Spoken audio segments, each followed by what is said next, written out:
Awal-awal biasa,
bahwa dulu Paduka Yang Mulia Presiden Soekarno itu kalau di Kliwon pasti ke Kliwon yang beliau ziarah.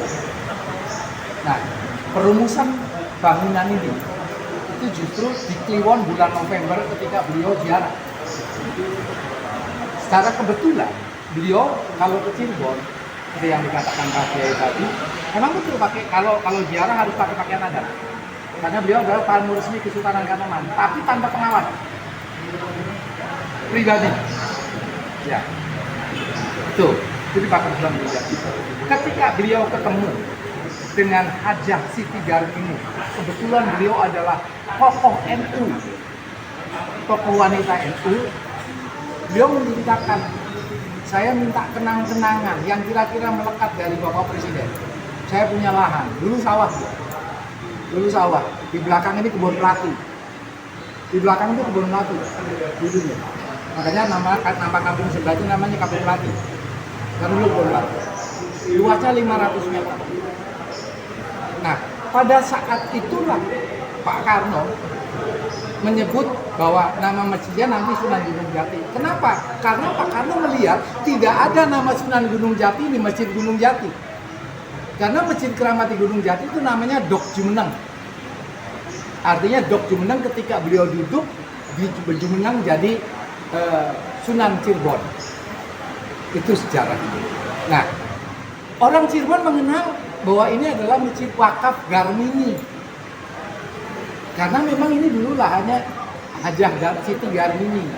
Yang kebetulan beliau salah seorang istri dari Keraton Kanoman. Jadi itu sejarah, ya. Jadi bagi kami orang Cirebon, bagi kami sejarawan budayawan punya kebanggaan bahwa ada sebuah catatan yang mohon izin Pak sekarang dilupakan sama Gen-Z.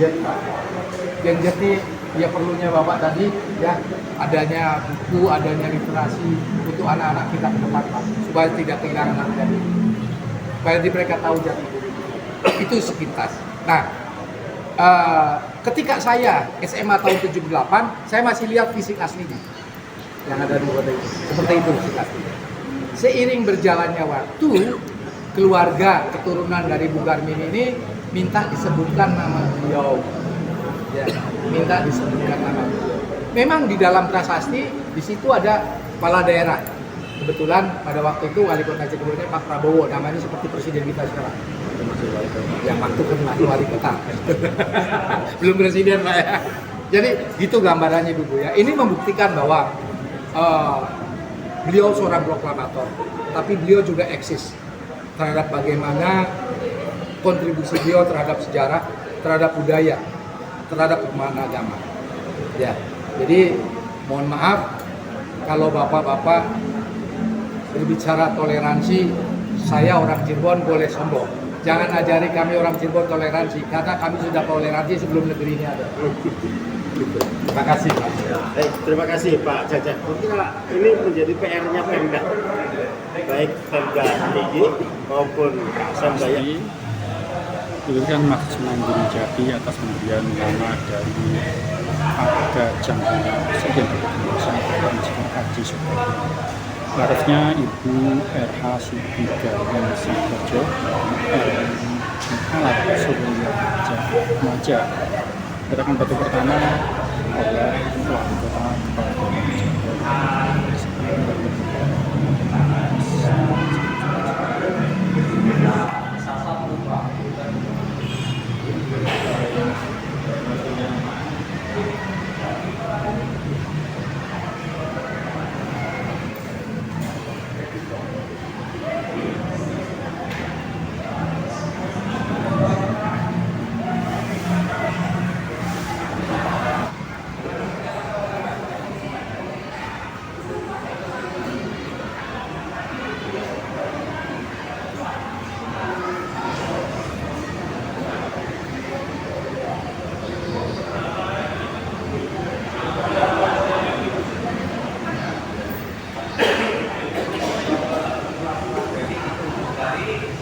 Kita melaksanakan sholat isya berjamaah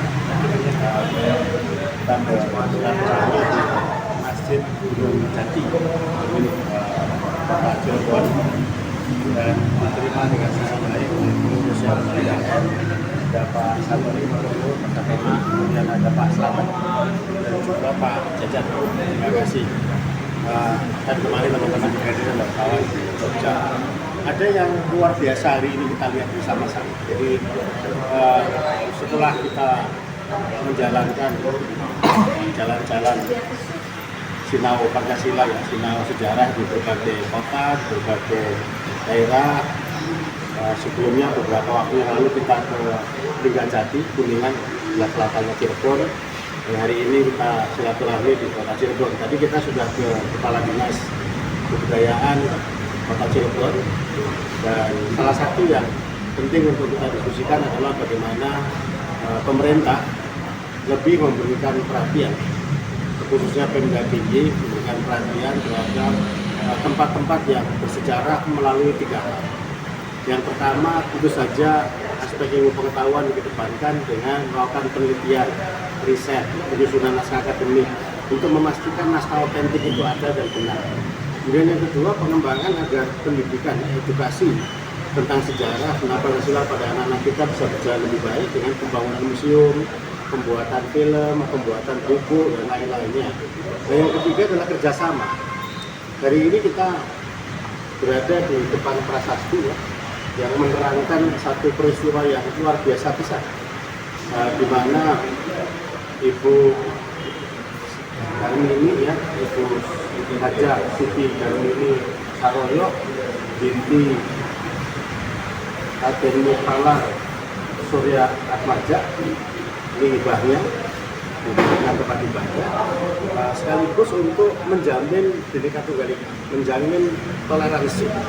Kita paham di Indonesia ada berbagai agama dan kepercayaan yang hidup rukun di tengah-tengah kehidupan berbangsa dan bernegara. Nah, hari ini kita melihat satu hal yang sangat menarik. Ketika Bung Karno, kalau di sini disebutnya PJM, ini singkatannya Paduka Yang Mulia Presiden Republik Indonesia Dr. Insinyur Haji Soekarno, selain berdiskusi dengan pemimpin Soviet waktu itu untuk melestarikan dan juga menghormati makam Imam Bukhari dan juga mendirikan masjid di sana. Di Kota Jogja juga ada namanya Masjid Syuhada. Itu yang diinisiasi oleh para pemimpin bangsa waktu itu bersama dengan Bung Karno. Dan hari ini kita jauh dari Jogja, di Cirebon, di Masjid Gunung Jati ini menemukan sejarah yang luar biasa, di mana Bung Karno bersama dengan tokoh masyarakat waktu itu, ya, berdialog dan pada tanggal 17 Agustus 1960 Bung Karno memberikan nama kepada masjid yang dihibahkan oleh keluarga Darmin tadi dengan nama Masjid Sunan Gunung Jati. Tentunya ini punya makna yang luar biasa, sehingga harapan kita nilai-nilai penghormatan terhadap sejarah ini diperkuat oleh pemerintah. Dan satu yang menarik adalah sekaligus di situ Bung Karno melalui monumen yang hari ini kita sama-sama lihat adalah memperkokoh, memperkuat bagaimana perkembangan Islam di Indonesia dan sekaligus itu berdampingan dengan agama-agama yang lain, umat agama yang lain. Menurut saya luar biasa. Di Jakarta ada katedral yang dekat dengan Istiqlal, di Jogja juga Masjid Syuhada dekat dengan katedral dan seterusnya. Termasuk ada Borobudur yang itu menghormati saudara kita yang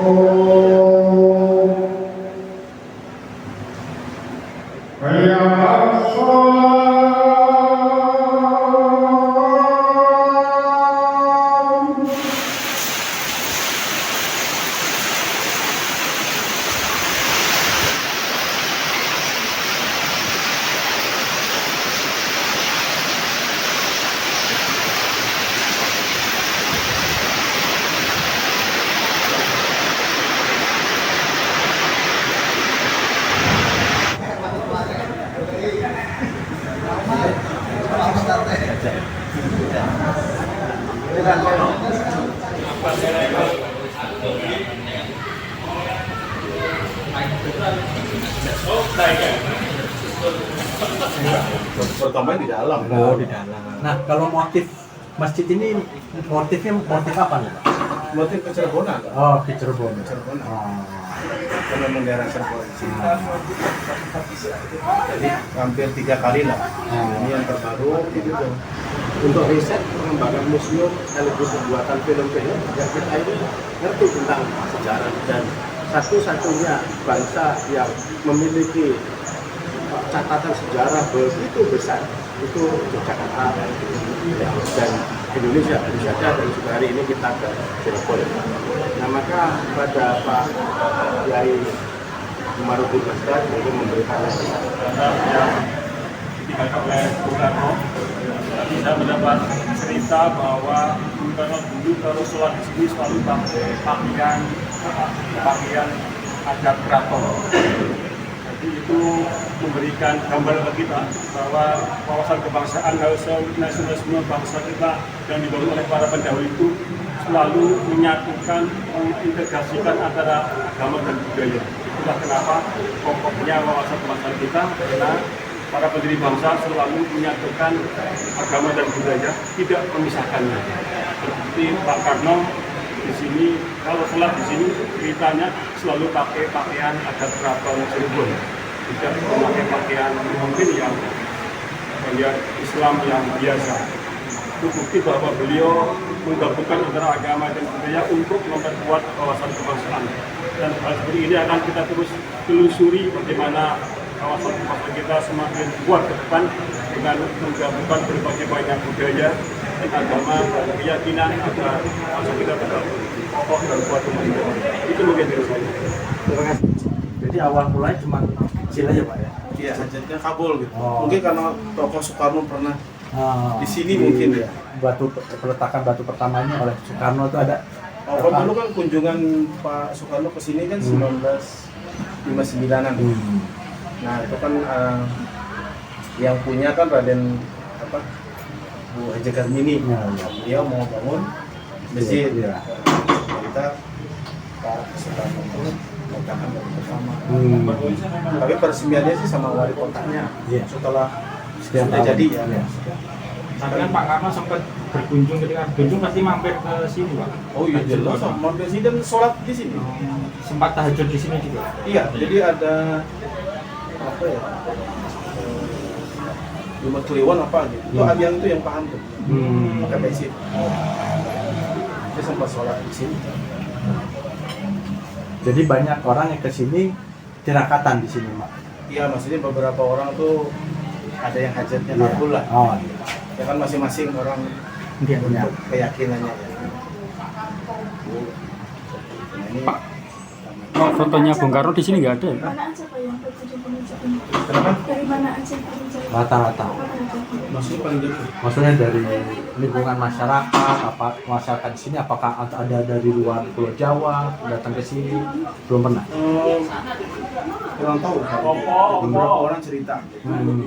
Pejabat, caleg. Masyarakat bisa. Iya, ada cerita-cerita. Setelah kabul dia cerita. Setelah kabul. Oh, iya. Dia sholat di sini malam. Kan namanya orang ibadah kita nggak nanya-nanya kan Iya. apa. Tapi pas setelah kabul dia Ya, relatif. cerita saya. Namanya siapa Pak? Saya Dr. Alamsyah. Dokter Alamsyah. sebagai pengurus visit, Ketua yayasan aja. ketua ya. Yayasan apa Pak? Ke yayasan Garmini. Punya kan Haja Garmini. Nuhun Pak.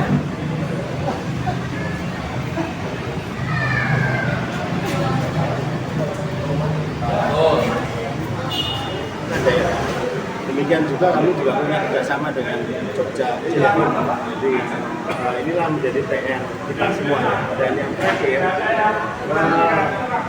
satu pesan yang penting untuk masyarakat tentu saja adalah belajar sejarah. Kita mengajak ke generasi Z, untuk kemudian generasi milenial juga untuk sinau sejarah dengan cara berkunjung seperti ini.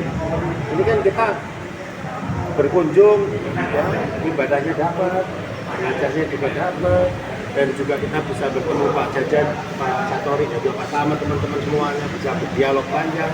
Dan harapan kita sekecil apapun, ya, sekecil apapun tinggalan-tinggalan sejarah ini terus untuk kita kembangkan, kita berdayakan. Seperti juga kita di Jogja juga punya banyak tempat kerja.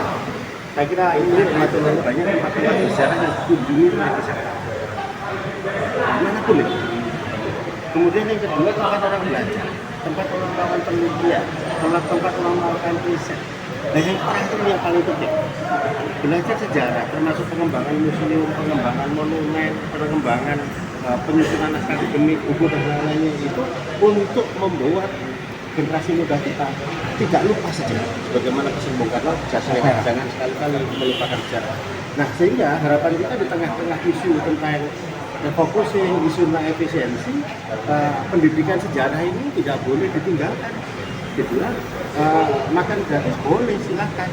Tetapi kan jiwa itu kan juga butuh makan kok. Ya. Ilmu apa namanya, pikiran kita juga butuh makan, butuh asupan, namanya ilmu pengetahuan, namanya knowledge, namanya values, namanya nilai. Nah disitulah kemudian saya kira Pemda DIY dan juga Pemda yang lain misalnya perintah juga agar juga mempertimbangkan agar aspek sejarah, aspek yang di dalamnya ada museum, ada berbagai hal tadi ini tidak ikut direfocusing. Jangan sampai nanti saya lagi makannya dapat, perutnya dapat, tapi hati sama pikiran jiwanya nggak dapat, ini bahaya juga. Jadi harus imbang juga, makan juga harus oke, makanan untuk pikiran harus oke, makanan untuk jiwa harus oke, makanan untuk rohani juga oke. Jadi kalau ini seimbang, maka insya Allah pembangunan karakter, pembangunan budi pekerti manusia yang diikuti oleh kemampuan kognisi, kemampuan keterampilan, kecerdasan ini akan bisa jalan terus. Kira-kira seperti itu. Begitu ada tuntutan untuk